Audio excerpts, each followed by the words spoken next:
नमस्कार, शुभ संध्या, जय हिंद, जय भारत। एक बार फिर परिचर्चा लेकर वैभवी हाजिर है हिंदी साहित्य संस्थान दिल्ली के समृद्ध पटल पर। दोस्तों, जैसे जैसे समय बदल रहा है, जैसे जैसे समय आगे बढ़ रहा है, हम अपने नए पायदान को लेकर आप सभी के समक्ष उपस्थित होते जा रहे हैं। रविवार शाम 7 बजे आप सबकी प्रतीक्षा रहती है नए नए विषयों के बारे में जानकारी के लिए। आज जो हमने विषय चुना है वो बहुत महत्वपूर्ण है और प्रासंगिक भी है, क्योंकि जिस दौर से हम अभी गुजर रहे हैं और आने वाली पीढ़ी के लिए हम क्या छोड़कर जाएंगे, क्या धरोहर देकर जाएंगे, क्या वे संजोएंगे, क्या हम संजो कर जाएंगे, इन्हीं सारी बातों के इर्द गिर्द आज की परिचर्चा घूमने वाली है, क्योंकि जो विषय है वो विषय बहुत महत्वपूर्ण है। तो वो विषय क्या है? हमारा जो विषय है वो आप सब जानते हैं। 128वें पायदान पर आज हम हैं, यानी कि लगातार निर्बाध 127 एपिसोड हमारे पूरे हुए परिचर्चा के अलग अलग विषयों को लेकर हम आए। जो दर्शक हमारे साथ अभी जुड़ेंगे या जो आगे देखेंगे, उन सभी से गुजारिश करती हूँ कि हिंदी साहित्य संस्थान दिल्ली के पेज को फॉलो करें और हिंदी साहित्य संस्थान दिल्ली के यूट्यूब चैनल को सब्सक्राइब करें। वर्तमान संदर्भ में सौर ऊर्जा की उपयोगिता बहुत महत्वपूर्ण विषय है, बहुत प्रासंगिक है और आज के समय की दरकार है, समय की मांग है। और ये विषय सुझाने के लिए मैं डॉक्टर सुनीता सिंह जी का विशेष आभार व्यक्त करती हूँ, क्योंकि हमारी परंपरा रही है कि जब भी जो भी व्यक्ति विषय सुझाता है उनका हम विशेष आभार व्यक्त करते हैं। हमारे साथ हमारे प्रिय श्रोता आदरणीय गुलशन ग्रोवर जी जुड़ गए हैं। बहुत बहुत अभिनंदन, स्वागत करती हूँ। धीरे धीरे बहुत सारे दर्शक श्रोता जिनको इंतज़ार होता है हमारी परिचर्चा का, वो जुड़ते हैं। सौर ऊर्जा की हम बात कर रहे हैं, जो कि सूर्य के द्वारा प्राप्त होने वाला ईंधन है। लेकिन हम क्यों बात कर रहे हैं इस विषय पर? क्या वाकई समय की मांग है? दोस्तों, जो परिस्थितियां हैं वो परिस्थितियां अभी थोड़ी देर में आप जान पाएंगे, क्योंकि भारत की जो आबादी है वो विश्व की नंबर 1 हो चुकी है। और जब आबादी बढ़ती है तो खपत बढ़ती है, और खपत बढ़ती है तो मांग बढ़ती है, और जब मांग बढ़ती है तो आपूर्ति करनी पड़ती है। और जब संसाधन हमारे पास कम होते हैं तो हम आपूर्ति नहीं कर पाते या आपूर्ति करने में परेशानी होती है। आने वाले समय में भारत ही नहीं, विश्व के ऊपर भी संकट मंडराने वाला है, क्योंकि जो हमारे प्राकृतिक संसाधन है, कोयला है, पेट्रोलियम है, जिससे विद्युत की आपूर्ति की जाती है, वो कहीं ना कहीं कम होते जा रहे हैं और धीरे धीरे नष्ट होते जा रहे हैं। 111 वर्ष तक ही हमारे पास कोयला है। उसके बाद क्या क्या सृष्टि खत्म हो जाएगी? क्या हमारी पीढ़ी आगे नहीं बढ़ेगी? उस स्थिति में हम क्या करेंगे? हम तो आज हैं, कल चले जाएंगे, लेकिन आने वाली पीढ़ी को भी तो कुछ देकर जाना है। तो आइए इस परिचर्चा को हम आगे बढ़ाते हैं और स्वागत करते हैं सबसे पहले पर्यावरणविद आदरणीय डॉक्टर सुनीता सिंह का। सुनीता जी, बहुत बहुत अभिनंदन, स्वागत करती हूँ और सुंदर विषय सुझाने के लिए आपका विशेष आभार व्यक्त करती हूँ। दूसरे वक्ता हमारे साथ हैं, मैं उनका छोटा सा परिचय पढ़ना चाहती हूँ।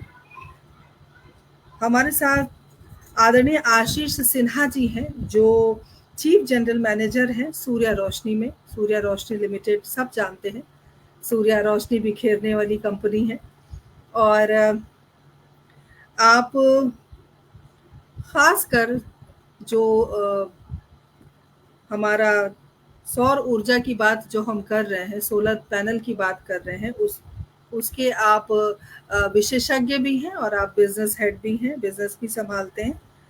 और 22 वर्षों का आपका एक्सपीरियंस है, 22 वर्षों से आप इस क्षेत्र में हैं और आपके अनुभवों का लाभ आज ज़रूर हम उठाएंगे और हमारी आने वाली पीढ़ी के लिए ज़रूर हम कुछ संजोएंगे। और जो दर्शक श्रोता हमारे साथ जुड़ रहे हैं, धीरे धीरे आगे भी जुड़ेंगे। उन्हें भी आपके वक्तव्य से बहुत लाभ होगा। और मैं विशेष आभार आपका व्यक्त करती हूँ, क्योंकि आपने एनर्जी के ऊपर ही इंजीनियरिंग की है, तो आपके जो अनुभव हैं उस अनुभव का ज़रूर हम लाभ उठाएंगे। तो आप सीधे-सीधे मैं आमंत्रित करती हूँ आपको। बहुत-बहुत आपका अभिनंदन है, स्वागत है। हमारे आतिथ्य को आपने स्वीकार किया, उसके लिए भी विशेष आभार आपका। हमारे साथ सौम्या शर्मा गुजरात से जुड़ी हुई हैं, जो कि सेल्स मैनेजर हैं और इनके घर में सोलर पैनल है। तो ये भी अपने अनुभव को साझा करेंगे और जिस एनर्जी की हम बात कर रहे हैं, जिस गंभीर समस्या के निदान के लिए आज हम यहाँ बैठे हैं, क्योंकि आने वाली पीढ़ी को संकट में छोड़कर जाना मुझे नहीं लगता कि ये सही होगा। तो संकट से उबारने के लिए कुछ न कुछ ज़रूर हमें करना चाहिए। और चलिए देखते हैं आपको सुनने के लिए, देखने के लिए कितने लोग यहाँ मौजूद हैं। हमारे साथ साधना शर्मा जी जुड़ी हुई हैं, बहुत-बहुत अभिनंदन, स्वागत है। हमेशा की तरह डॉक्टर पुष्पलता तनेजा जी, जो केंद्रीय हिंदी निदेशालय में निदेशक के पद पर रही हैं, बहुत-बहुत अभिनंदन, स्वागत है। गरिमा शर्मा हमारे साथ जुड़ी हुई हैं, बहुत-बहुत स्वागत, अभिनंदन है। संजय जी हमारे साथ जुड़े हुए हैं, आदरणीय सुदर्शन शर्मा सुधी दीदी, जो कि हमारे पटल की संयोजिका हैं, बहुत-बहुत अभिनंदन, स्वागत करती हूँ। आप सभी का स्वागत है, अभिनंदन है। जुड़े रहिए, क्योंकि हम एक महत्वपूर्ण विषय पर बात कर रहे हैं। संगीता कुमारी हमारे साथ जुड़ी हुई हैं, स्वागत है आपका। सबसे पहले तो मैं आशीष जी आपके पास आती हूँ, क्योंकि पर्यावरणविद के पास तो आखिरी में जाऊंगी, जब सब कंक्लूजन निकालने की जब बात आएगी, और वो अपना डाटा लेकर बैठी हैं, क्योंकि हमारी जो पर्यावरणविद है वो बहुत स्मार्ट है। वो हमेशा की तरह वो पूरी तैयारी करके आती हैं। तो मुझे लगता है कि मैंने 8 मिनट अपने ले लिए, तो मेरा समय हो गया है समाप्त। अब आशीष जी आपकी बारी, चूँकि आपका वर्क ऑफ नेचर है, सौर ऊर्जा को के बारे में आप ज़्यादा बेहतर हमें बता सकते हैं। आपका जो 22 वर्षों का अनुभव रहा है, उन अनुभवों में की गठरी को ज़रा खोला जाए और बताया जाए कि किस प्रकार हम सौर ऊर्जा को लेकर जो अभी की जो स्थिति है, उस स्थिति से उबरने के लिए हम क्या कुछ बेहतर कर सकते हैं। जो समस्याएं हैं, उस समस्या पर फोकस करना मुझे नहीं लगता सही होगा। समस्या का समाधान ढूंढने में सबसे बड़ी समझदारी होनी चाहिए। तो आशीष जी आपका स्वागत है। आप अपने अनुभव के पिटारे से हमें कुछ बताएं इसके बारे में। स्वागत। नमस्कार, धन्यवाद धन्यवाद दर्शकों। मैं बहुत बहुत आभारी हूँ, मुझे ये बात करने का मौका मिल रहा है, और खासकर सौर ऊर्जा से रिलेटेड आज की तारीख में जो काम हो रहा है पूरे भारतवर्ष में, बहुत ही प्रशंसनीय लेवल पे है। मतलब अगर हम लोग ऐसी बात करें कि पिछले 30 साल में सोलर में जितना काम हुआ है, उससे ज़्यादा पिछले 5 से 6 सालों में हुआ है। तो ये सभी लोगों को समझ में आ रहा है कि सौर ऊर्जा और उसके रिलेटेड टेक्नोलॉजी अब इम्प्लीमेंट हो सकते हैं, और सरकार भी इसके तरफ बहुत ही संजग है, पॉलिसीज लेवल पे काम कर रहे हैं। और देखिए, समस्या तो हम इंसान ने ही बनाया है। अगर पॉल्यूशन शुरू हुआ, कोयला था, कोयला हमारे एनर्जी के कंजम्पशन के लिए था, हमें रात में चाहिए होता था, खाने के लिए चाहिए, तो हमने उसको खुलकर यूज किया और खुलकर वातावरण को दूषित किया। अब वातावरण से जो हवा सांस लेने वाले वो भी हम ही हैं। तो एक बेनिफिट होता और दूसरे जगह नुकसान हो गया, और हमने इसको इतनी ज्यादा मात्रा में कर दी कि अब ये सचमुच का ऐसा क्राइसिस हो गया कि ये पूरी मानव जाति रह पाएगी या नहीं रह पाएगी। और ये अवेयरनेस सिर्फ एक सोसाइटी लेवल पे नहीं है, ये अब कंट्री लेवल और ग्लोबल लेवल पे ये बात जा रही है कि पॉल्यूशन जो भी कंट्री कर रही है या कहीं पर भी हो रहा, हम उसको एकजुट होकर कैसे कर सकते हैं। 20 साल पहले टेक्नोलॉजी उतनी एडवांस नहीं थी। लोग जैसे आज हम लोग ऐसे फेसबुक में या वीसी में से बात कर रहे हैं, उस समय ये जानकारी भी नहीं हुआ करती थी कि सौर ऊर्जा काम कैसे करता है। मतलब मैं ये बताऊं कि 20-22 साल पहले जो मैंने डिग्री किया आईआईटी खड़गपुर से, सभी कुछ तकनीकी जो चीजें पढ़ी, उस समय इंडिया में काम करने वाली सिर्फ एक कंपनी थी। तो उतना फ्यूचर प्रोस्पेक्ट वैसा कुछ कर नहीं सकते थे। लेकिन धीरे धीरे जो अवेयरनेस बिल्ड हो रही है, लोगों को भी समझ में आ रहा है कि सिर्फ पैसे से नहीं, लेकिन इसके ऊपर जो लंबी बेनिफिट है वो देखना जरूरी है। हम सिर्फ कॉस्ट पे ही देखें कि कितने कॉस्ट में ये लग रहा वर्सेस कि जिस कॉस्ट में हम लगा रहे हैं और उसके साथ हमें फायदा क्या मिल रहा है। तो ये सोलर पैनल आज बहुत ही लॉन्ग टर्म विजन की तरह से मैं कहूंगा कि अगर हम आज इसमें काम करें तो इसका जो बेनिफिट है वो सिर्फ हमें नहीं, हमारे अगले जनरेशन को होगा। जैसे लोग हर समय सोलर पैनल में बात करते हैं कि इसकी परफॉर्मेंस 25 साल होती है या 15 साल होती है, तो उस तरह की चीजें तो है, लेकिन ये टेक्नोलॉजी स्टैब्लिश करने में पीछे का कम से कम 50 साल का रिसर्च है। तो ऐसा नहीं कि ये एक बार में हो गया और किसी ने इसको इजाद कर लिया। ये पिछले 1950, 60, 70 के टाइम से ये चल रहा है और धीरे धीरे डेवलपमेंट होते जा रहा। काम उसका पहले क्या होता था, आउटर स्पेस में जब जाते थे शिप तो वहां पे यूज करते थे, तो लोगों को लगता था यार अभी हमारे लिए नहीं है। लेकिन जब धीरे धीरे उसका हमें बेनिफिट दिखने लगा कि यार ये तो फ्री में जनरेट कर रहा सन से, तो इसको हम क्यों नहीं यूज कर सकते। हाँ, हर चीज कॉस्ट से रिलेटेड डेफिनेटली होता, हम कितना बना रहे हैं और किसके लिए बना रहे हैं, तो उसकी वजह से सारा कॉस्ट इक्वेशन उसके हिसाब से बैठता। पहले कोई अगर कंट्री में अगर कोई लगा रहा था 1 गीगावाट लगा रहा है, तो उसके हिसाब से कॉस्ट ऑफ प्रोडक्शन कुछ है, लेकिन वही 1 गीगावाट का स्केल आज की तारीख में मुझे लगता है भारतवर्ष में क्यूमुलेटिव पौने 200, अराउंड 200 गीगावाट का अभी काम हो रहा है। तो इतने स्केल पे अगर चीजें बड़ी होंगी तो डेफिनेटली कॉस्ट बेनिफिट आते हैं और उससे सभी कुछ पास ऑन हो जाता है। तो ये तो सारी चीजें चल रही हैं। तो आशीष जी एक बात बताएं, जब शुरू में 50 साल की बात आपने कही और जो अवेयरनेस की कमी थी, या 50 सालों में बहुत कुछ बदल सकता था, इस ओर शायद ध्यान ना दिया गया हो। हमारे जो एक्सपर्ट हैं या हमारे वैज्ञानिक हैं या जो गद्दी पर बैठे हुए हैं, जो भी चीजें सामने आ रही हैं, तो संभवतः एक कारण ये भी रहा होगा कि जो आज की मतलब आज का जो परिवेश है कि हम अभी जो 6 साल में डेवलपमेंट की आप बात कर रहे हो वो बहुत पहले हो जाना चाहिए था। आपको ऐसा नहीं लगता? बिल्कुल।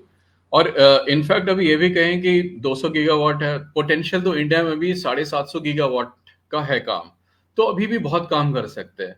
और आपने बहुत अच्छी बात बताई वैभ जी, यहाँ पे पॉलिसी मेकर्स का बहुत बड़ा इंपॉर्टेंट रोल आता है, बिकॉज यहाँ पे एक इंडिविजुअल यूजर से ज्यादा जो इसको यूज करने वाले हैं या प्रमोट करने वाले हैं या स्टेक होल्डर, वो गवर्नमेंट है। तो गवर्नमेंट के पॉलिसीज बड़े वैल्यूएबल हो जाते हैं। और मैंने खुद भी एक्सपीरियंस किया कि 10 साल पहले जो पैनल के रेट हुआ करते थे और जैसे जैसे हमारा एडॉप्शन बढ़ा तो उसके रेट भी कम हुए। लेकिन यहाँ पे एक चिंताजनक बात उस समय होती थी कि इंडिया में पैनल मैन्युफैक्चरिंग बहुत ही कम स्केल पे था, क्योंकि जो लोगों को दिखता है, आप ग्लोबल स्तर में देखो, चाइना सबसे बड़ा डोमिनेंट प्लेयर है। जितने भी आप कहो ग्लोबली सप्लाई करता है, यूएस को, यूरोप को, साउथ ईस्ट एशिया, इंडिया, सब जगह।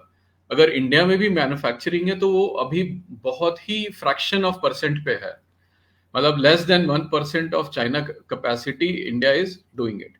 तो जब तक हम उसको यहाँ पे शिफ्ट करेंगे, हमारा डिपेंडेंसी अभी भी चाइनीज मार्केट पे है और वो हमेशा प्राइस, पॉलिसी, ये सारे गेम होते रहते हैं। तो यहाँ पे गवर्नमेंट का बहुत ही इंपॉर्टेंट रोल हो जाता है।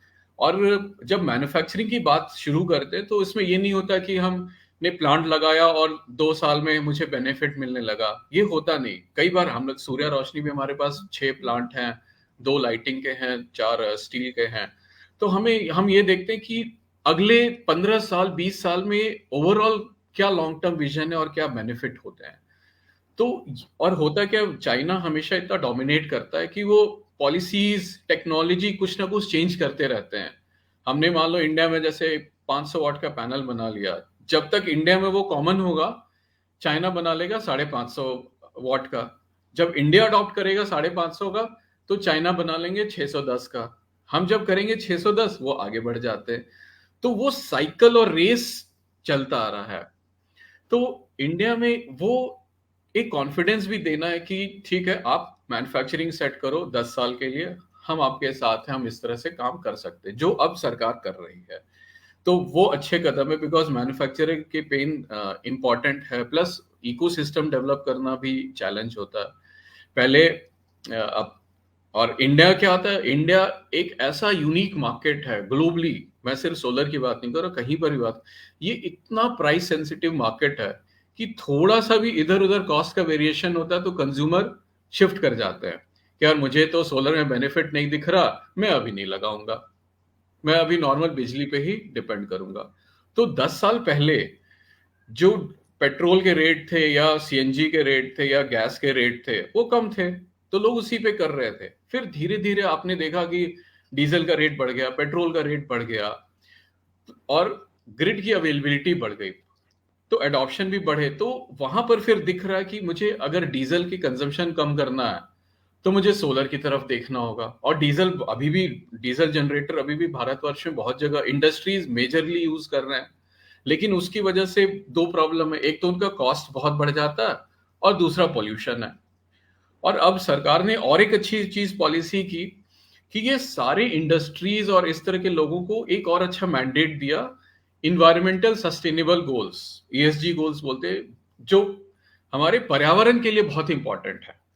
कि जो भी इंडस्ट्री बहुत ही मान लो बड़े स्केल पे जो काम करती है, वो बिजली बहुत कंज्यूम करती है या कोयला कंज्यूम करती है या पानी कंज्यूम करती है और उसको फिर डिस्पोज करती है। तो ये सारे केसेस में अगर कोई सोलर अडॉप्ट करता है तो वो कोई कोल कंजम्पशन कम हो जाता, कोयला का कंजम्पशन कम हो गया, बिजली का कंजम्पशन जैसे नॉर्मल ग्रिड से जो पावर लेता वो एक्चुअली थर्मल प्लांट से आ रहा है। तो अगर वहां पे मैं कंजम्पशन कम करता हूं तो मैं एक्चुअली कोल का कंजम्पशन कम कर रहा हूं। जब मैं कोल का कंजम्पशन कम कर रहा हूं तो मैं कार्बन डाइऑक्साइड भी कम प्रोड्यूस कर रहा हूं, तो मैं पर्यावरण को भी बचा रहा हूं। और ये सारे थर्मल पावर प्लांट को चलाने के लिए मुझे स्टीम चाहिए होता, तो वहां पे मैं पानी नहीं यूज करूंगा तो मेरे पानी का बचत भी होगा। तो ये सारे तीन चीजों पे इन्हें बेनिफिट मिलता है। तो ये अवेयरनेस लेवल पे अगर चीजों को अच्छे से बताकर किया जाए तो वो बहुत होता है। ये होता कॉस्ट लेवल पे। उसके बाद होता कि किस हम टाइमलाइन में देख रहे हैं। अब कोई भी जैसे अभी मैम ने कहा कि प्राइस बड़ा इंपॉर्टेंट चीज होता है, तो शुरू में मान लो बहुत ही कॉस्ट है, लेकिन उसका जो मुझे बेनिफिट मिलता जा रहा है, तो एक पॉइंट आता है जब मुझे जितना बेनिफिट मिला वो मेरे कॉस्ट को कवर कर लिया, तो मेरा वो so called break even point कहिए या मेक इवन हो गया, रिटर्न ऑन इन्वेस्टमेंट हो गया, बहुत सारे टर्म लोग यूज करते हैं कि मेरा जितना इन्वेस्टमेंट हुआ था उसका मुझे पूरा सेविंग मिल गया। वो तो हुई कुछ वर्ष, लेकिन जहां पे पैनल की परफॉर्मेंस 20 से 25 साल है, जी। तो वहां पे सपोज मेरा कंजम्पशन हो रहा और मुझे ब्रेक इवन 3 से 4 साल में मिल गया इंडस्ट्री में, तो उसके बाद के अगले 15-20 साल तो मुझे पूरी बेनिफिट है। और वो बेनिफिट सिर्फ मैं खुद नहीं, मैं अपने अगले जनरेशन को भी दूंगा। तो ये बहुत बड़ा बेनिफिट होता है।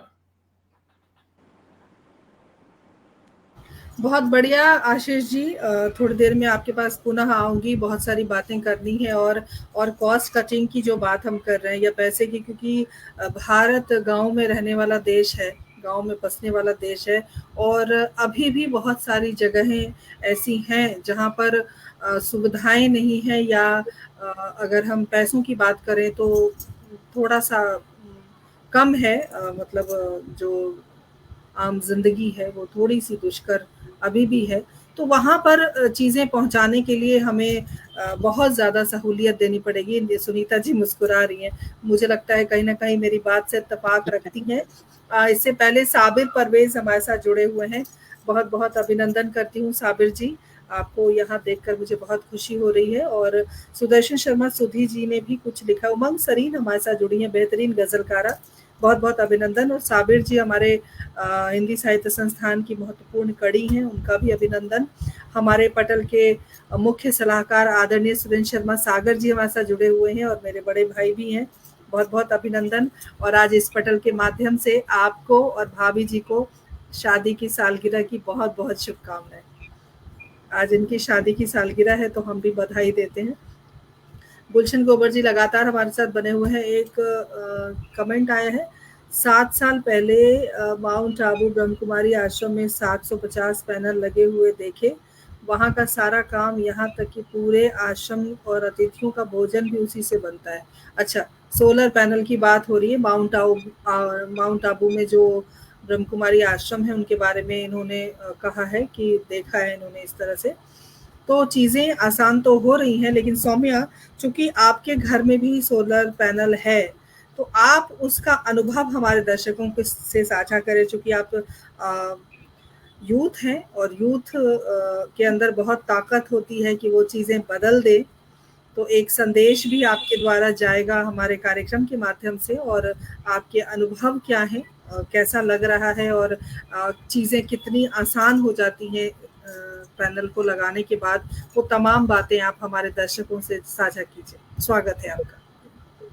धन्यवाद। सबसे पहले तो मैं हिंदी साहित्य संस्थान मंच का धन्यवाद करूंगी, और विभा दी आपका भी, आपने मुझे यहाँ पे इनवाइट किया, थैंक यू इसके लिए। मैं अभी वैसे जामनगर गुजरात में हूँ, बट मेरा जो घर है वो वलसाड में है। तो वहां पर हम लोग सोलर पैनल यूज करते हैं। ये कुछ साल पहलों की बात है कि वहां पे बेसिकली जामनगर और गुजरात है, तो वहां पे मोदी जी का बहुत ही ज्यादा प्रभाव है। सब बहुत ज्यादा फॉलो करते हैं, उन्हें सपोर्ट करते हैं। तो कुछ साल पहले मोदी जी ने बोला कि अभी मेरा टारगेट है कि मुझे 5,000 घरों में सोलर पैनल लगवाना है। फिर वो टारगेट बढ़ाते हुए हुआ कि अब 1.5 लाख घर इतने टाइम ड्यूरेशन में मुझे लगाना ही है। तो गुजराती सारे आगे आए, उन्होंने बोला बिल्कुल हम लगाएंगे। लेकिन फिर आई बात कॉस्ट की, कि अरे इसका कॉस्ट तो इतना ज्यादा है, 1.5 से 2 लाख के बीच में है, तो इतना ज्यादा तो हम एकदम से हर कोई मिडिल क्लास इंसान नहीं इसे अफोर्ड कर सकता।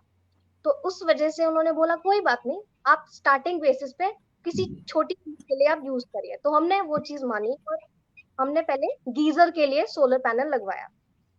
तो गुजरात में थोड़ा ऐसा एनवायरनमेंट रहता है कि ल्यूक वार्म वाटर चाहिए रहता है पूरे थ्रू आउट द ईयर। पूरे साल में हमें थोड़ा बहुत गर्म पानी चाहिए रहता है। तो उससे हमने शुरुआत की।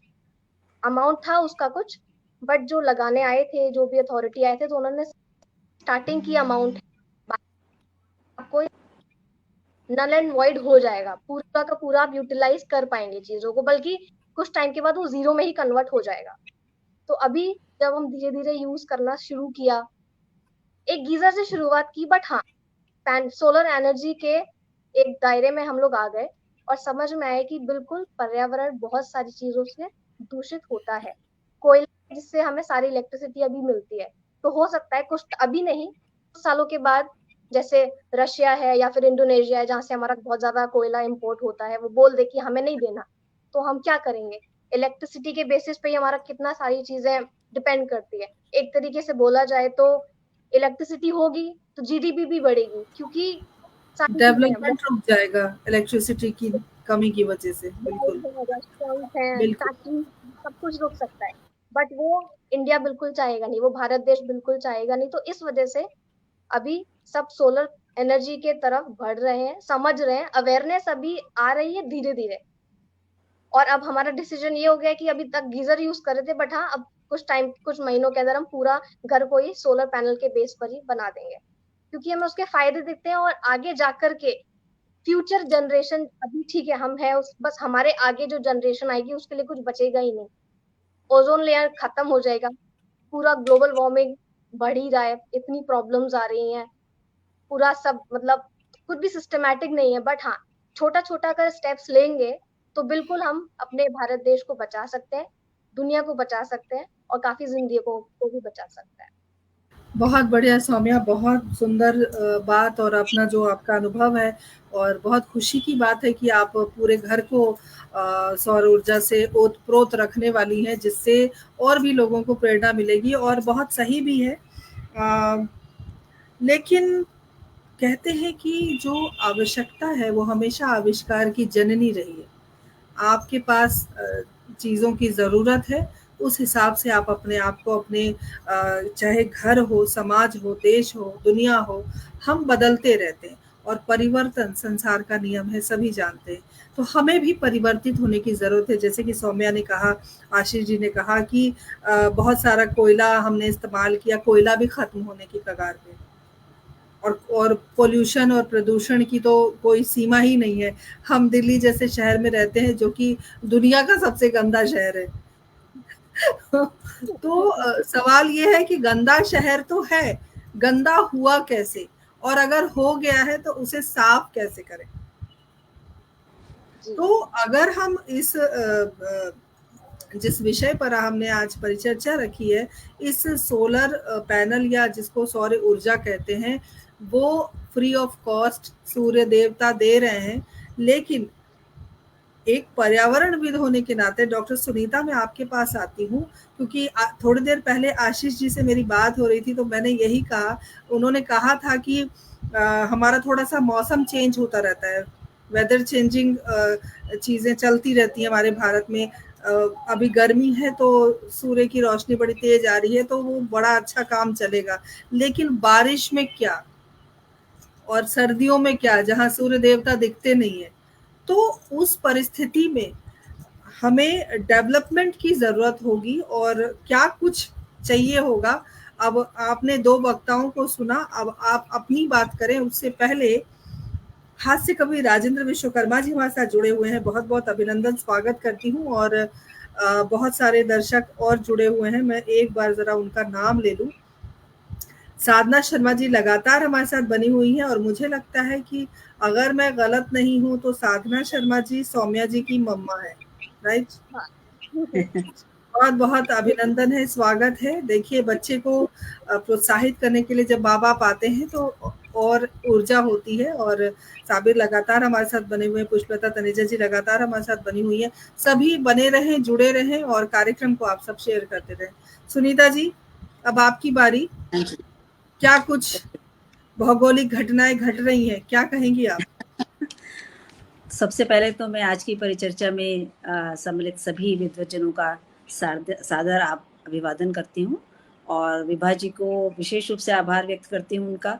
वो आप कह रही हैं कि मैंने ये विषय चुना है, लेकिन विषय उन्होंने ही चुना था। केवल मुझसे पूछा था कि अगर इस पे चर्चा करें तो कैसा रहेगा, तो मैंने सहमति दी थी कि बहुत अच्छा विषय है और इस पर करना चाहिए। तो विशेष आभार विभा जी का आज की इस इतने प्रासंगिक विषय पर परिचर्चा रखने के लिए। जैसे कि आशीष जी ने भी कहा और सौम्या ने भी कहा, कुछ बातें बताई इसके बारे में। ग्रास रूट लेवल पे अपनी बात को शुरुआत में करना चाहूँगी कि आज जो हम ये इस विषय पर परिचर्चा कर रहे हैं सोलर एनर्जी के बारे में, उसकी ज़रूरत क्यों हुई, आवश्यकता क्यों हुई इतने कि हमें बात करनी पड़े। सोलर सदियों से आ रही है हमारे पास, सौर ऊर्जा सदियों से है, लेकिन आज ही ऐसी आवश्यकता क्यों हुई कि हम इस पर चर्चा कर रहे हैं। तो इसके लिए मैं बताना चाहूँगी कि हमारे इस संसार में 2 तरह के रिसोर्सेज हैं। हमारी इस पृथ्वी पर 2 तरह के रिसोर्सेज हैं, एक तो रिन्यूएबल और एक नॉन रिन्यूएबल। तो नॉन रिन्यूएबल यानी गैर नवीकरणीय जो संसाधन होते हैं, वो ऐसे संसाधन हैं जो कि आप उनको जैसे जैसे यूज़ करते जाते हैं वैसे वैसे उनकी मात्रा खत्म होती जाती है, वो कम होते जाते हैं। और एक निश्चित समय के बाद, जैसे आपने भी कहा कि 111 साल तक ही कोयला बाकी है, उसके बाद खत्म हो जाएगा, ऐसे ही बाकी जो संसाधन हैं जो कि नॉन रिन्यूएबल हैं, उनकी एक निश्चित समय है, उसकी बादावधि है, उसके बाद खत्म हो जाएंगे। तो उसके बाद क्या करें, जिसमें कोयला, पेट्रोलियम, नेचुरल गैस ये मेन संसाधन है जिनका 90% यूज़ एनर्जी में आज हम कर रहे हैं पूरे विश्व स्तर पर। बाकी 10% में आपके रिन्यूएबल रिसोर्सेज आते हैं जो दूसरी तरह के संसाधन हैं।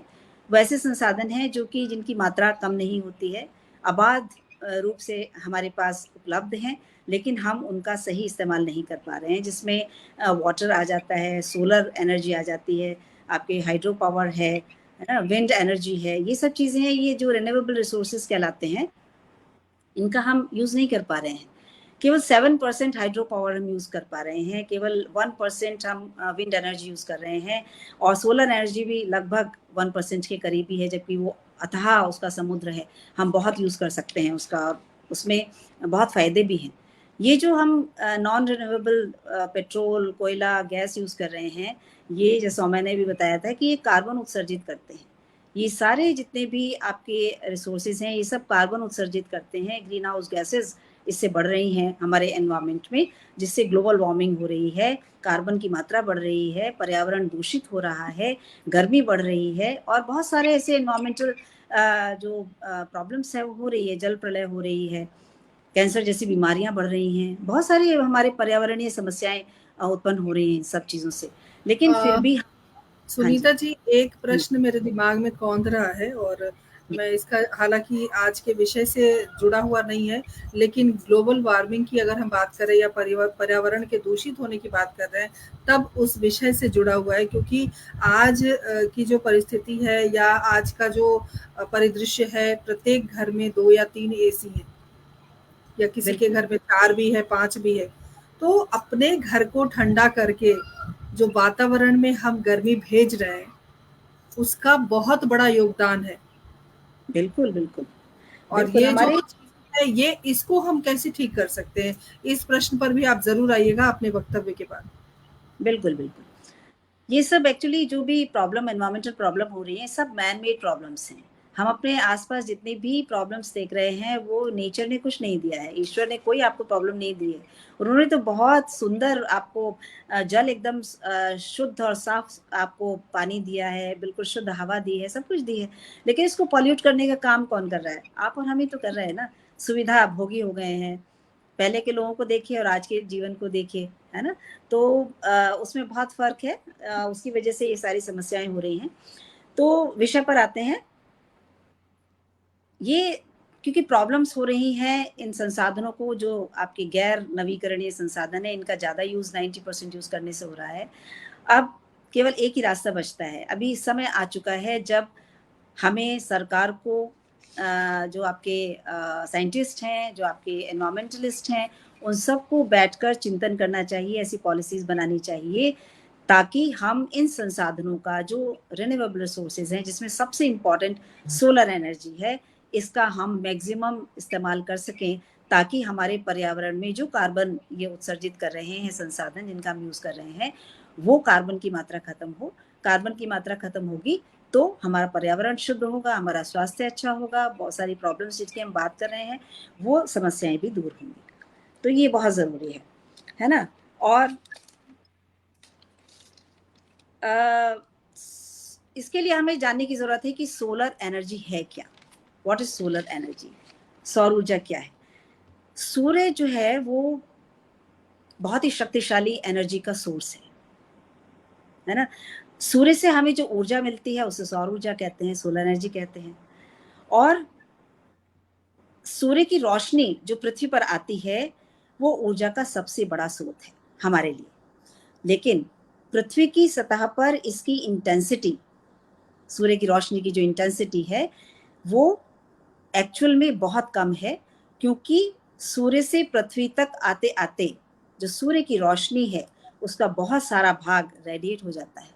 यानी लगभग 54% जो आपका ऊष्मा आ रही है, सूर्य की रोशनी आ रही है, उसका 54% वायुमंडल के द्वारा, एटमॉस्फेयर के द्वारा और क्लाउड्स यानी बादलों के द्वारा अवशोषित कर लिया जाता है। केवल अगर टोटलिटी में देखें तो मात्र 50% भाग ही पृथ्वी तक पहुंच पाता है। सूर्य का प्रकाश ही हमारी पृथ्वी पर जो कुछ भी जीवन देख रहे हैं आप, जो कुछ भी एक्टिविटीज देख रहे हैं, उस सब का स्रोत सूर्य ही है। चाहे वो हमारे पेड़ आप देख रहे हैं हरे भरे हैं, या पेड़ जो श्वास लेते हैं फोटोसिंथेसिस के द्वारा, वो सारी प्रक्रिया सूर्य की वजह से हो रही है। जो ऑक्सीजन आप देख रहे हैं वो पेड़ रिलीज करते हैं, वो सब सूर्य की वजह से है। हवाएं जो चल रही हैं सूर्य की वजह से है। हमारे जितने भी जीव जंतु हैं, मनुष्य हैं, उनका अस्तित्व यदि पृथ्वी पर है तो वो सिर्फ और सिर्फ उसकी ऊर्जा का स्रोत एक ही है, वो ही सूर्य है। यदि सूर्य नहीं है तो आप, हम, पेड़, जीव जंतु कुछ भी नहीं है, कुछ भी नहीं है। सूर्य इतना इंपॉर्टेंट है, इतना महत्वपूर्ण है, लेकिन हम उसकी वैल्यू नहीं करते, है ना। तो ये ऊर्जा का जो सोलर एनर्जी है वो ऊर्जा का एक नेचुरल रिन्यूएबल रिसोर्स है जो संपूर्ण पृथ्वी पर अधिकांश जगह आसानी से मिल जाता है। हमारी पूरी पृथ्वी पर देखें तो वह आसानी से मिल जाता है, उपलब्ध है। और स्वच्छ ऊर्जा का स्रोत है ये। जो आपके पेट्रोलियम, कोयला और गैस है, ये तो आपके स्वच्छ ऊर्जा नहीं दे रहे हैं, इससे तो आपका पॉल्यूशन हो रहा है, कार्बन निकाल रहा है।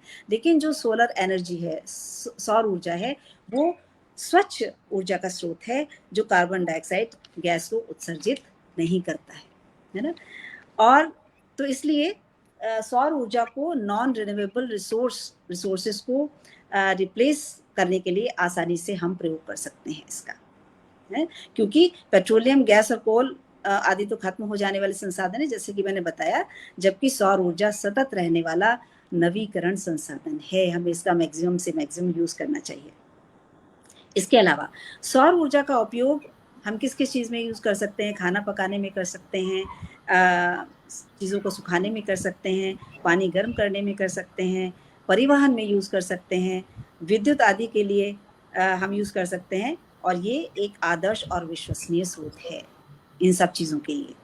बहुत बढ़िया। महंगी बिजली उत्पादन विधियों की तुलना में जो अभी हमें बिजली मिल रही है, चाहे वो हाइड्रो जल के द्वारा मिल रही है, किसी भी रूप में मिल रही है, वो बहुत महंगी विधि है, इसीलिए बिजली का बिल इतना ज़्यादा आता है हमारा। तो विधियों की तुलना में सौर ऊर्जा एक किफ़ायती और आसानी से उपलब्ध संसाधन है जो बिजली की लागत को कम करता है ना।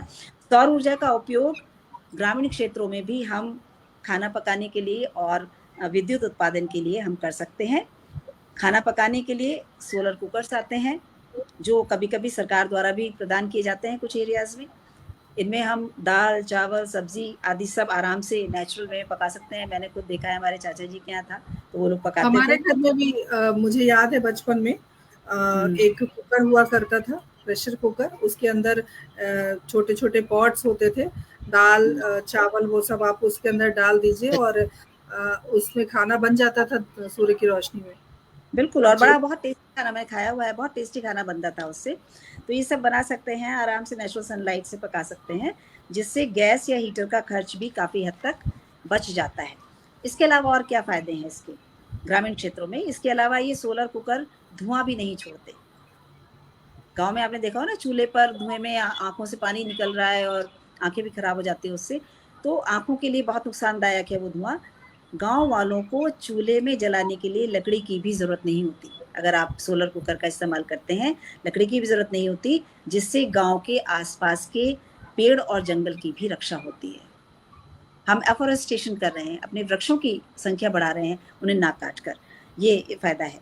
साथ ही गाँव वालों को पढ़ाई, व्यवसाय, हेल्थ और अपनी फैमिली के साथ समय बिताने के लिए भी समय मिल जाता है, जो कि वो समय अपना किस में लगाते हैं? रसोई के लिए, लकड़ी बीनने के लिए, जंगल में काटने जाने के पूरा दिन उसमें उनका लग जाता है, तो उसमें भी हमें फ़ायदा मिलता है। इसके अलावा उद्योगों में सौर ऊर्जा का प्रयोग किया जा सकता है। उद्योगों में भारी मशीनरी और टेक्निकल अप्लायंसेस के लिए, उनको चलाने के लिए, जैसे बॉयलर वगैरह होते हैं, चलाने के लिए हाई वोल्टेज लाइट की ज़रूरत पड़ती है। सौर ऊर्जा को यूटिलाइज करके हम सभी मशीनरी को विद्युत का उच्च स्तर हम प्रदान कर सकते हैं तथा बिजली के भारी भरकम बिल के बोझ से हम मुक्त। इतना हमें फायदा इंडस्ट्रीज में भी हो सकता जी, है ना। सुनीता जी बहुत अच्छी जानकारी दे रही हैं।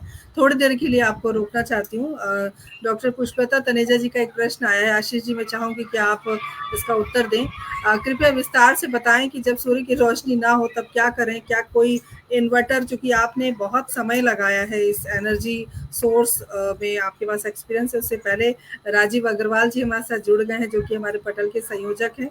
बहुत बहुत आपका आभार और बेहतरीन परिचर्चा करवाने के लिए विशेष आभार, क्योंकि आशीष जी से मिलवाने के लिए भी आभार। तो आशीष जी, इस प्रश्न का क्या आप उत्तर दे सकते हैं? और सुनीता जी, थोड़ी देर के लिए मैं आपको रोकना चाहती हूँ।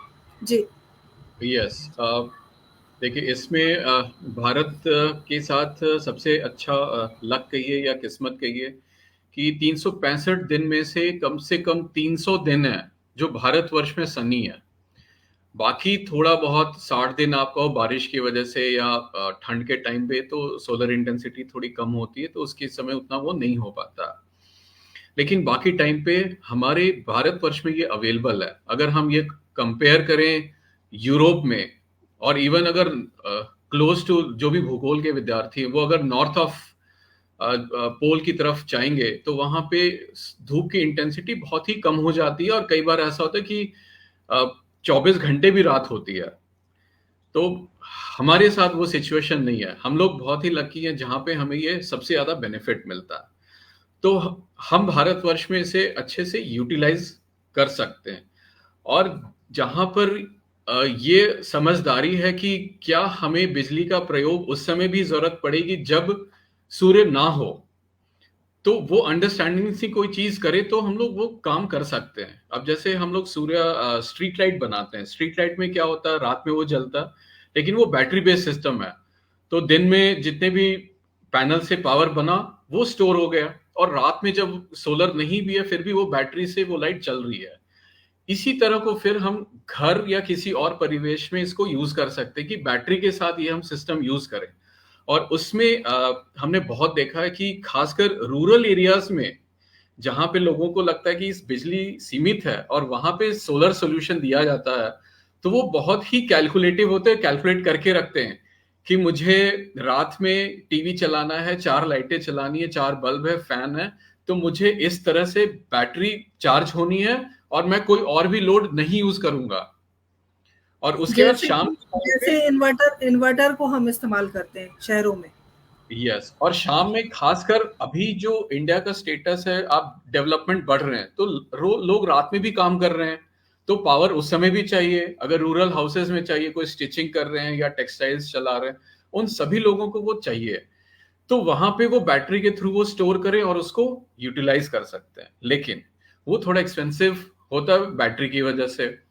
अब बैटरी अगेन 2 टाइप के होते हैं। इंडिया में पहले लेड एसिड बैटरी बहुत ही चलता था, घर में जो इन्वर्टर यूज करते हैं उसमें जो लगे हुआ लेड एसिड इन्वर्टर बैटरी होती है वो यूज होता, और साथ में अब नया टेक्नोलॉजी भी आ गया कि लिथियम बैटरी भी आ गई, जिसमें कोई भी हमें मेंटेनेंस की जरूरत नहीं होती, वो मेंटेनेंस फ्री होता है, लेकिन वो थोड़ा सा एक्सपेंसिव होता है। तो गवर्नमेंट बहुत जगह टेंडर्स करते हैं कि इस तरह के रिक्वायरमेंट के लिए हम टेंडर निकालेंगे और इन सारे सिस्टम को हम लगाएंगे। तो ये एक बहुत ही इंपॉर्टेंट इकोसिस्टम है। इकोसिस्टम क्यों कहूंगा, बिकॉज इसका ये नहीं कि किसी ने एक बेचा और दूसरे ने उसको लगा लिया, ऐसा नहीं है। बनाने वाले, मान लो पैनल बनाने वाली एक्स कंपनी है, इन्वर्टर बनाने वाली वाई कंपनी है, और खरीदने वाले मान लो कोई गवर्नमेंट बॉडी है, और उसको जो लगाने वाले हैं वो जेड है, और उसको जो यूज करने वाले हैं वो इकोनॉमिकली वीकर सेक्शंस है, वो कैटेगरी ए बी सी कुछ भी कह लो, तो वो बहुत ही डाइवर्स लोग हैं। तो सभी को क्या बेनिफिट मिल रहा है वो लाना चैलेंजिंग हो जाता। जो रूरल एरियाज में है उनको लगता है मेरे घर में रोटी पक जाए मेरे लिए वही बहुत है, और वो बस 2 वक्त की रोटी पहले सोचते हैं, पॉल्यूशन बाद में सोचते हैं। लेकिन गवर्नमेंट बॉडी का रोल हो जाता है कि भैया उनको दोनों चीजें देखनी होती हैं, कि भैया क्या मैं उसको क्या सॉल्यूशन दे सकता हूं जो कॉस्ट इफेक्टिव भी हो और पॉल्यूशन भी एड्रेस हो जाए। और यहाँ पे हमें साथ में आकर काम करना बड़ा जरूरत है कि मैं एक दूसरे से फायदा ना उठाऊं, मैं एक साथ मिलके सामने वाले को एक टोटलिटी में वैल्यू दूं, क्योंकि जो अल्टीमेट बेनिफिशियरी है वो रूरल गांव वाला भी नहीं है, वो है हमारा धरती माता ही है हमारा। वहां पे अगर कंजम्पशन, कार्बन प्रोडक्शन कम हो रहा तो बेनिफिट कौन कर रहा? हम भी बेनिफिट कर रहे हैं, गवर्नमेंट भी बेनिफिट कर रही है और वो भी बेनिफिट कर रहे हैं। आशीष जी, आप अपनी बात के साथ एक मैं चाहूंगी थोड़ा जल्दी हम करें क्योंकि हमारे पास समय कम है। नेहा शर्मा जी ने एक प्रश्न आपके लिए छोड़ा है, उसका जवाब देके मैं सुनीता जी के पास आऊंगी, और आप सब एक सशक्त संदेश के साथ तैयार रहें। हमारे साथ मनोज जी जुड़े हुए हैं, बहुत बहुत स्वागत अभिनंदन करती हूँ। 2-3 नाम रह गए थे और वो मैं ले लूं क्योंकि मुझे बहुत बुरा लगता है जब कोई भी नाम छूट जाता है, क्योंकि सब बहुत दिल से सुनते हैं और अपनी जो अपना कीमती वक्त है वो हमें देते हैं। हमारे साथ संगीता पाहुजा जी जुड़ी, डॉक्टर संगीता पाहुजा जी, बहुत बहुत अभिनंदन। डॉक्टर राजेंद्र वार्ष्णेय जी हमारे साथ जुड़े हुए हैं, बहुत बहुत अभिनंदन, स्वागत करती हूँ। उमेश शर्मा जी हमारे साथ जुड़े हुए हैं, बहुत बहुत स्वागत अभिनंदन। और साथ ही हमारे साथ कुकी ओम प्रकाश जी जुड़े हुए हैं जो किरदार जिंदगी का हिस्सा रह चुके हैं, तो बहुत बहुत अभिनंदन, स्वागत करती हूँ। आशीष जी, इस प्रश्न का उत्तर आप दें और फिर हम सुनीता जी के पास चलते हैं। प्रश्न क्या था कि अगर सूर्य रोशनी ना हो तो? नहीं, प्रश्न है कि क्या कोई ऑप्शन है जिससे कॉस्ट कटिंग हो सके, थोड़ा सस्ता हो सके, सबके लिए सुलभ हो सके, ऐसा हम क्या कर सकते हैं? क्या हम अपने कार्यक्रम के माध्यम से, क्योंकि ये कार्यक्रम बहुत दूर तक जाएगा, तो सरकार को अपील कर सकते हैं क्या? क्योंकि बहुत सरकार को इन्वॉल्व होना पड़ेगा ना इन सब चीजों में। बिल्कुल, और इसमें सबसे ज़्यादा जो इम्पोर्टेंस है वो इस तरह का सेशन करके हमें अवेयरनेस बढ़ानी बहुत ज़रूरी है। अवेयरनेस हम इस तरह के प्रोग्राम इवन जैसे क्लास 12 या ITI लेवल या डिप्लोमा लेवल में कर सकते हैं कि सोलर सिस्टम कैसे लग सकता है। इसमें कोई रॉकेट साइंस नहीं है, बेसिक चीज़ों का ध्यान रखता जो किया जा सकता है। गवर्नमेंट ने सूर्य मित्र प्रोग्राम किए, लेकिन आज की तारीख में 70,000 से ज़्यादा नहीं है। हमें कम से कम 5 लाख ऐसे सूर्य मित्र चाहिए जो रूरल एरियाज और सब जगह पे इस तरह के काम कर सकते हैं। तो यहाँ पे अगर युवा शक्ति आए, और अभी सबसे बड़ा चैलेंज जो गवर्नमेंट के लिए आएगा वो यूथ एम्प्लॉयमेंट है। तो यहाँ पे अगर हम ITI डिप्लोमा इंजीनियर लेवल पे ऐसे लोगों को डालें, एंटरप्रेन्योर्स बहुत आ रहे हैं, वो सारे लोग काम करें। दूसरा, इम्प्लीमेंटेशन पॉलिसी स्टेट डिस्कॉम में करना बहुत ही जरूरी है। जैसे सौम्या कह रही कि गुजरात में ही सबसे ज्यादा काम हो रहा। रूफटॉप के मामले में खासकर रेसिडेंशियल में सिर्फ गुजरात ही एक ऐसा स्टेट है जो नंबर 1 है। उसके बाद बाकी कोई भी स्टेट उसको कैचअप नहीं कर पाया। इसका मतलब हमें इम्प्लीमेंटेशन लेवल पे बहुत ही काम करना है। और सच में परेशानी ये होती है कि डिस्कॉम वाले हमें एज एंड यूजर पता ही नहीं होता कि मुझे कैसे लगाना है। तो वो सारी चीजों को क्लोज लूप में चीजों को लाके ये किया जा सकता है, जहां पे ये यूथ बहुत ही इंपॉर्टेंट पार्ट कर सकते हैं। जैसे जैसे हम ये इस काम का स्केल बढ़ाएंगे, कॉस्ट अपने आप इंप्लीमेंट होगी, टेक्नोलॉजी डेवलपमेंट हो रहे हैं। तीसरे जो बहुत ही इंपॉर्टेंट है खासकर सोलर के लिए, वो मेंटेनेंस एंड क्लीनिंग। कितने भी होते हैं कि या हमने सिर्फ सोलर सिस्टम लगा दिया लेकिन उसमें हम कुछ भी ना करें, धूल बैठेगा और उससे जनरेशन कम होगा। तो लोग फिर प्रॉब्लम ये होती है कि लोग बोलते हैं यार मैंने तो करोड़ों इसमें खर्च कर दिया लेकिन हमें बेनिफिट नहीं मिला। वो बेनिफिट मिलेगा जब हम उसकी साज सफाई जो करनी होती है, मिनिमम सफाई चाहिए होती, वो करें। वो अवेयरनेस लेवल पे ही बिल्ड हो सकती है। तो हम इस तरह के जब हम लोग अपने प्रोजेक्ट्स करते हैं तो बहुत जगह गवर्नमेंट डिपार्टमेंट या एंड कस्टमर के साथ हम लोग ये शेयर करते हैं कि सर आपको इन इन चीजों का ध्यान रखना है, नहीं तो आपको ये चैलेंज होगा। और हम लोग पहले से ही बता के रखते हैं कि ये चीज आपको देखना पड़ेगा। तो शुरू में उनको लगता है कि ये नेगेटिव पॉइंट क्यों कर रहे हैं, लेकिन वो अल्टीमेटली उनके बेनिफिट में आता है। तो ये 3-4 चीजों का हम ध्यान रख कर तो डेफिनेटली ये कर सकते हैं। बिल्कुल आशीष जी, बहुत बहुत शुक्रिया आपका। कृतिका शुक्ला हमारे साथ जुड़ी हैं और सुनीता जी उन्होंने लिखा है कि फ्यूचर है हमारा सोलर एनर्जी, क्योंकि भविष्य हमें दिख रहा है। और संजय जी ने एक संदेश भेजा है, वो संदेश मैं पढ़ के सुनाती हूँ। सुनीता जी आप अपनी बात रखिए। और सरकार ने अभी बहुत ज़्यादा फोकस किया है सौर ऊर्जा को लेकर, और ग्रीन ऊर्जा के क्षेत्र में भी काम कर रही है सरकार। और आने वाले समय में उम्मीद पे दुनिया कायम है, तो हम भी उम्मीद करते हैं कि सब अच्छा होगा। और सुनीता जी आपकी बात रह गई थी, मैं माफ़ी चाहती हूँ, क्योंकि आपको पता ही है एंकर का काम ही होता है बीच में टोकना रोकना। आप अपनी बात पूरी कीजिए। बिल्कुल, मैं आशीष जी ने जैसे अभी कहा, मैं उससे बिल्कुल सहमत हूँ कि अवेयरनेस प्रोग्राम्स चलाने की बहुत ज़रूरत है। जन जन तक ये पहुँचाना बहुत ज़रूरी है कि सोलर एनर्जी के फ़ायदे क्या-क्या हैं। जब तक उनको ये पता नहीं होगा इसके फ़ायदे क्या हैं, उनको कितना फ़ायदा होगा, एनवायरनमेंट की दृष्टि से, पैसे की दृष्टि से बचत होगी, हमारा पर्यावरण प्रदूषण भी नहीं होगा। तो ये सब सारी जो फ़ायदे उसके हैं, जब तक उनको बताया नहीं जाएगा तब तक नहीं जुड़ेगा। जैसे हमारे बिल्डिंग में भी ऊपर लगे हुए हैं सोलर पैनल्स लगे हुए हैं, और जब ये लग रहे थे तब उन्होंने पूछा था कि भई पर्सनली अगर कोई लगाना चाहता है तो 2.5 लाख रुपए एक व्यक्ति को देना होगा। तो उस समय भी हमने सोचा कि 2.5 लाख अभी देंगे, पता नहीं हम लोग इस घर में अभी रहेंगे या दूसरे घर में शिफ्ट होंगे, तो हम लोगों ने नहीं लगवाया, लेकिन कुछ लोगों ने लगवाया। तो ये जो कॉस्ट कटिंग वाला जो आपने पॉइंट लिया, मुझे लगता है ये बहुत ज़रूरी है। एक तो अवेयरनेस लोगों में जागृत की जाए इसके बारे में कि ये बहुत यूज़फुल है, और दूसरा सरकार के स्तर पर भी मुझे लगता है कि सरकार को भी एक युद्ध स्तर पर इस क्षेत्र में आगे आने की ज़रूरत है। और क्योंकि सरकार के पास संसाधन है, उसके पास मीडिया है, वो अपने संचार माध्यमों से जन जन तक सोलर जो पैनल्स हैं या सोलर एनर्जी है उसके यूजेस को जन जन तक पहुंचा सकते हैं। जितने भी चीफ मिनिस्टर्स हैं उनको एक ऑर्डर निकालें कि भाई आपको अपने राज्य में ये सब करना है, तो ग्रास रूट लेवल से शुरू करें। और उसका युवा शक्ति की बात कही आशीष जी ने, तो युवा शक्ति का बहुत ज़रूरी है, क्योंकि इस समय एम्प्लॉयमेंट की भी बहुत प्रॉब्लम है। तो उनको एम्प्लॉयमेंट भी मिलेगा, जितना जैसे जैसे प्रोडक्शन बढ़ेगा इसका, वैसे वैसे उनको जॉब भी मिलेगी। तो ये सारी चीज़ें अगर देखी जाए टोटलिटी में आम जन को भी जुड़ना पड़ेगा, सरकार को भी आगे आना पड़ेगा और जो एनजीओज़ हैं उनको भी अवेयरनेस फैलानी पड़ेगी। तो मुझे लगता है कि ऐसा कोई वो नहीं है कि जो नहीं हो पाए तो इस सुनीता बारे जी, ऐसा प्रतीत हो रहा है कि हमने अवेयरनेस प्रोग्राम किया और कहीं न कहीं हमने एक पहल की है समाज में। को बिल्कुल, एक नई आपको दिशा देने बहुत-बहुत के लिए। बिल्कुल, बिल्कुल। और बहुत कृतिका सुंदर शुक्ला जी जो जुड़ी हैं हमारे साथ, एडवोकेट हैं, इन्होंने लिखा है कि मेरे घर में एनर्जी का सोर्स ही है सोलर एनर्जी, मतलब बिजली उसी से आती है इनके घर में, तो ये भी एक अच्छी बात है। सरलेश गुप्ता जी हमारे साथ जुड़ी हैं, बहुत-बहुत अभिनंदन, स्वागत करती हूँ। हमारे साथ बने रहिए, जुड़े रहिए और जिनका नाम अगर मैं किसी कारणवश नहीं ले पाई होंगी, तो मैं क्षमा प्रार्थी हूँ। आप सभी का अभिनंदन है, सभी का स्वागत है। हमने बात की सौर ऊर्जा के बारे में, सोलर एनर्जी के बारे में। भाई साहब ने लिखा है कि बात निकलती है तो दूर तलक जाएगी, बिल्कुल जाएगी और हमारा उद्देश्य यही है, हिंदी साहित्य संस्थान दिल्ली के माध्यम से हम जो परिचर्चाएं लेकर आते हैं अलग अलग विषयों पर, वो कहीं ना कहीं समाज को दिशा देने के लिए मुझे लगता है कि एक पहल है हमारी और शायद हम उस ओर अग्रसर हैं, आगे भी रहेंगे। शायद मैं इसलिए कह रही हूँ क्योंकि हमारे जो दर्शक हैं वो हमें ज़्यादा गति दे पाएंगे कि हम कितना कुछ कर पाए हैं।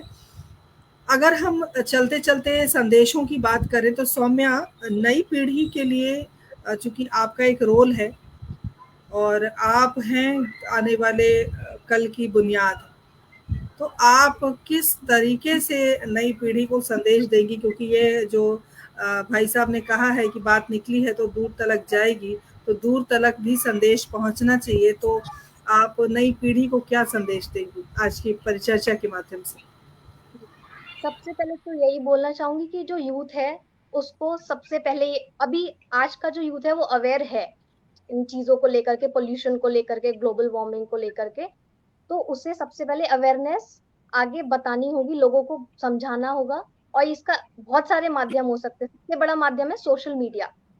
जैसे अभी हमारा आज का डिस्कशन भी है, वो भी एक सोशल मीडिया है, तो ये भी बहुत बड़ा एक अवेयरनेस का पॉइंट है कि हाँ, आपके थ्रू भी हम काफी लोगों को समझा पाएंगे इस डिस्कशन के थ्रू। और सभी जो जितने भी दिग्गज हैं उन्होंने जितना भी इंफॉर्मेशन दी उसके बेसिस पर।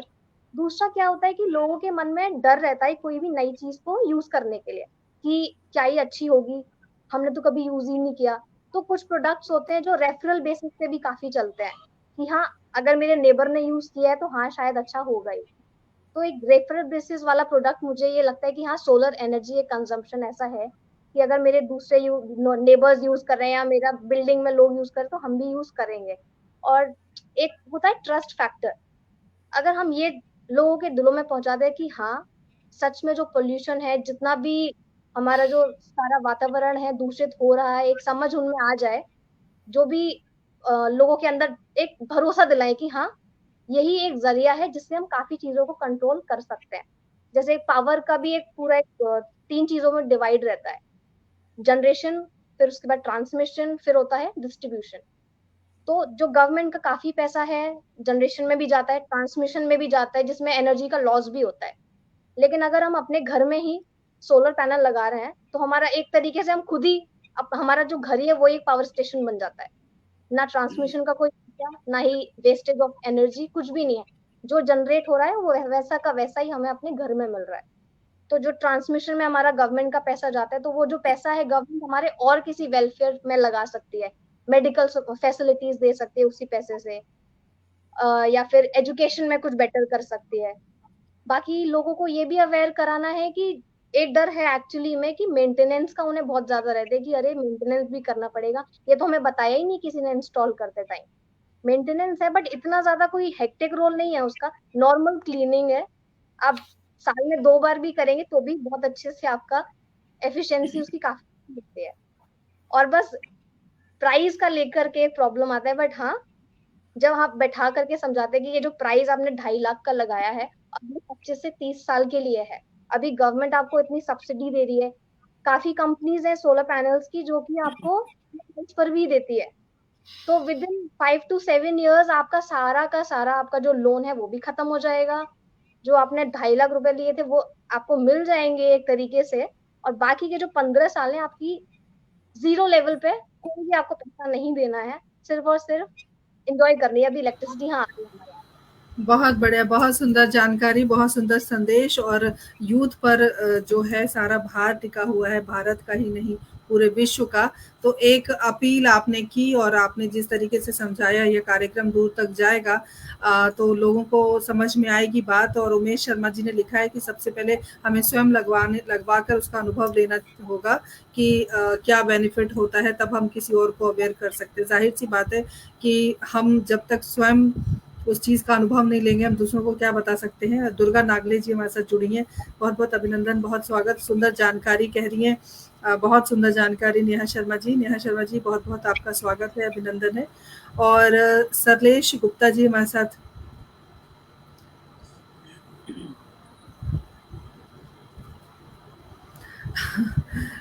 सरलेश गुप्ता जी ने लिखा है कि सोलर पैनल इन्होंने यूज किया है और मेंटेनेंस फ्री है। इन्होंने ऐसा संदेश भेजा है। आशीष जी, चलते चलते आप क्या संदेश देना चाहेंगे? और सुनीता जी, आप भी अपना संदेश तैयार रखें इस परिचर्चा के माध्यम से। जी, इसमें देखिए, सोलर का फ्यूचर तो काफी है और वो चलेगा ही, चाहे कुछ भी हम लोग कर लें। लेकिन हाँ, इसको एक जिम्मेवारी के साथ अच्छे से करें, यूथ का इन्वॉल्वमेंट हो और अवेयरनेस लेवल बढ़ाएं, इम्प्लीमेंटेशन लेवल बढ़े। प्लस जैसे फाइनेंसिंग की भी बात है, तो बहुत जगह पे ये भी कर सकते हैं कि आज की तारीख पे देखिए, कार लेते तो कार की फाइनेंसिंग कितनी आसान होती है, कहीं पर भी हम आराम से फाइनेंसिंग कर सकते हैं।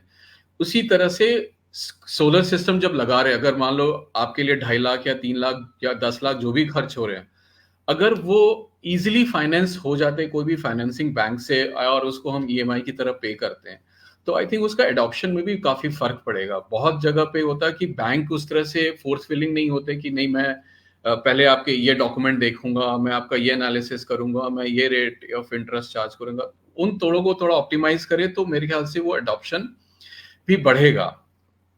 आशीष जी, एक प्रश्न भी आ गया है और समय भी नहीं है हमारे पास, प्रश्न लेना पड़ेगा। लिखा है 5 केवी का कितना खर्च आएगा? ये सुरेंद्र शर्मा जी पूछ रहे हैं। 5 केवी अगर रेसिडेंशियल में लगा रहे हैं, ऑन ग्रिड सिस्टम कर रहे हैं, तो 2.5 से 3 लाख रुपए लगेंगे।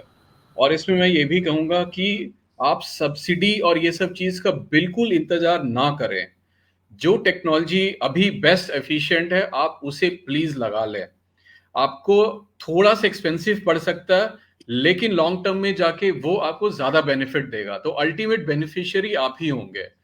कई बार होता है, पॉलिसी गवर्नमेंट जिस तरह से सोचती है, सोच तो होती है, लेकिन फंड डिसबर्समेंट सब्सिडी इस तरह से वो हो नहीं पाते हैं। बहुत सारे लोग ऐसे होते हैं जो लोग बोलते हैं हमने लगा लिया, सब्सिडी अप्लाई किए हुए 2 साल हो गए, लेकिन कुछ सब्सिडी आई नहीं। तो मैं ऐसे लोगों को, जागरूक लोगों को यही कहता हूं कि आप सब्सिडी का वेट ना करें। आप सफिशिएंटली अर्न कर रहे हो, आप सेटअप करो बेस्ट टेक्नोलॉजी और एक एग्जाम्पल बनो अपने सोसाइटी में कि देखो, मैंने सब्सिडी का वेट नहीं किया, मैंने ये सिस्टम लगाया क्योंकि मुझे इस पे विश्वास है। और अगर आपकी अर्निंग है सफिशिएंट है, 2.5 लाख 3 लाख रुपए आप लगाओगे, आपका पे बैक भी 7 8 5 6 वर्षों में आ जाएगा। तो इस तरह से ये फोर्स फिलिंग करके कर सकते हैं। जी आशीष जी, बहुत बहुत आभार आपका। सुनीता जी, 1 मिनट में संदेश।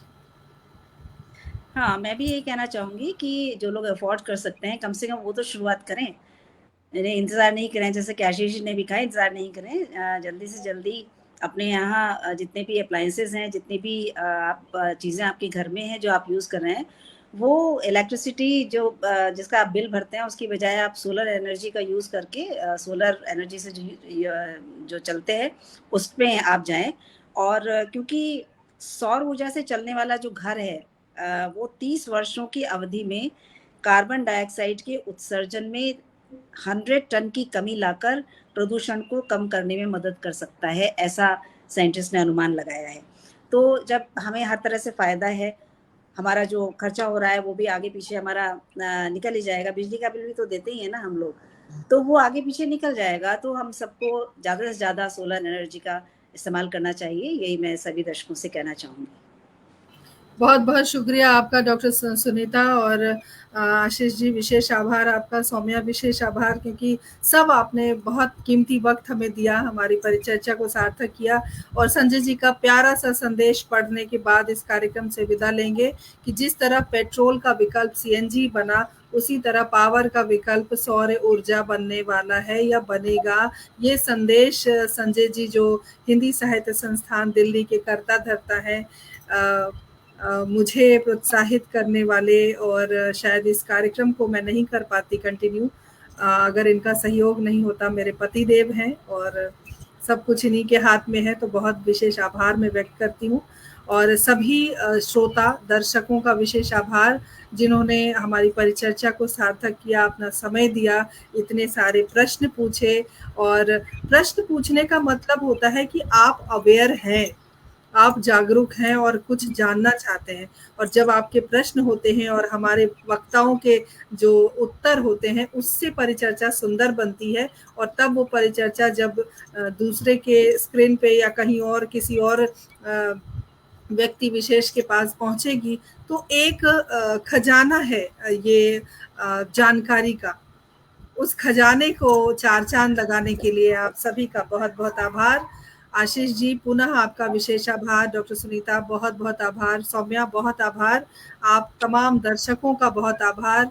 अगली बार नई परिचर्चा के साथ, नए विषय के साथ, और अगला विषय राजीव जी ने सुझाया है, एकाकी जीवन के बारे में हम बात करेंगे अगली परिचर्चा में। तब तक के लिए आज्ञा दीजिए, नमस्कार। जिन्होंने हमारे कार्यक्रम को हमारे चैनल को सब्सक्राइब नहीं किया है यूट्यूब पर, जरूर सब्सक्राइब करें हिंदी साहित्य संस्थान दिल्ली को, और सुंदर सुंदर परिचर्चाओं का लुत्फ उठाएं, आनंद उठाएं। अगली बार मिलते हैं शाम 7 बजे रविवार को। नमस्कार, जय हिंद, जय भारत। आपका भी बहुत बहुत आभार इतना सुंदर संचालन करने के लिए। सभी को बहुत बहुत धन्यवाद। Thank you. बहुत मजा आ गया। विश्वास है बाकी लोग